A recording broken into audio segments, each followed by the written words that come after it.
Bonjour. Vous êtes coordonnateur et porte-parole de la société civile du Haut-Katanga.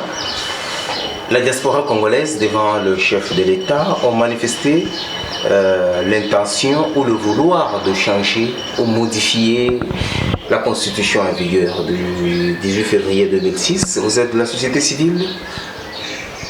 Est-il opportun de changer la constitution ou d'envisager sa modification? Merci beaucoup pour votre question qui nous préoccupe au plus haut point, nous, en tant que société civile. Il faut tout d'abord dire que lorsqu'on parle de la constitution, c'est la loi fondamentale du pays. Comme les autres le disent, la loi mère. Alors, si on doit envisager une certaine modification, je crois qu'il y a des préalables. Et nous trouvons que, notamment, il faut peut-être consulter la majorité de la population pour voir s'il y a opportunité ou pas de changer la Constitution. Actuellement, lorsque vous faites des sondages, vous allez constater qu'il n'y a pas opportunité d'envisager une telle modification de la Constitution au regard de plusieurs réalités. Je crois qu'il y a des urgences au pays. Et ces urgences, je ne pense pas que nous puissions, parmi ces urgences-là, nous puissions envisager la modification de la Constitution. La modification de la Constitution ne constitue pas une urgence aujourd'hui pour la RDC? Je ne pense pas que ça puisse constituer une urgence. Aller sonder la population. L'urgence aujourd'hui, c'est mettre fin à la guerre.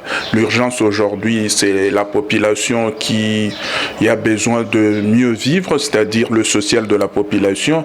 L'urgence aujourd'hui, c'est peut-être aussi le chômage qu'il faut essayer de voir, donc la création de l'emploi. Je ne pense pas que la modification de la Constitution puisse être une urgence absolue, je ne pense pas. Au regard de la gestion politique du pays, est-ce qu'il n'y a-t-il pas des épines créées par cette Constitution lorsque elle continue à... Mais il faut le démontrer. Je ne pense pas que vraiment qu'il y ait des épines. Je ne pense pas.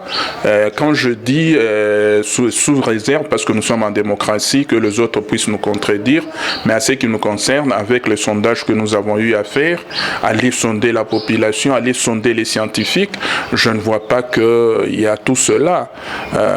Peut-être une modification politique, on pourra comprendre, mais est-ce que ça va profiter à la population? Je ne pense pas, parce que tout ce que nous cherchons, tout ce qui doit être fait au pays doit profiter à la population. C'est ça notre combat. Et cela d'une manière objective. Nous ne sommes pas contre qui que ce soit, mais nous voulons que tout ce qui va se faire puisse être pour le bien-être de la population et non le contraire. Si c'est le contraire, nous ne sommes pas d'accord avec ça. Donc voulez-vous dire qu'aujourd'hui, envisager le changement de la Constitution sans modification ne reflète pas la volonté de la population? Si, dans sa grande majorité, ça ne reflète pas la volonté de la population. Allez sonder, vous allez voir. Maître Kaloa, nous vous disons merci. Merci aussi à vous, monsieur le journaliste. Merci.